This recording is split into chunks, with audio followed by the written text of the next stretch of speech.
Hey guys, how's it going? How to see your likes on Twitter or X. So this is the new version of Twitter, and if you haven't updated, just go back to your screen and then go ahead to your App Store, Google Play, and then just go ahead and click search right at the bottom right, and then click on your avatar icon and refresh to see if there is a new update.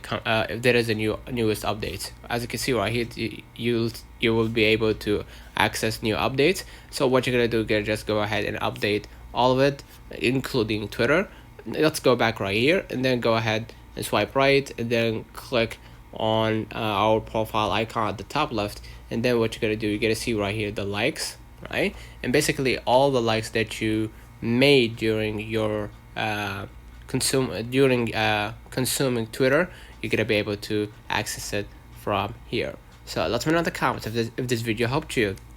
Don't forget to like and subscribe, turn on the notification bell to receive every video we upload. Thank you for watching.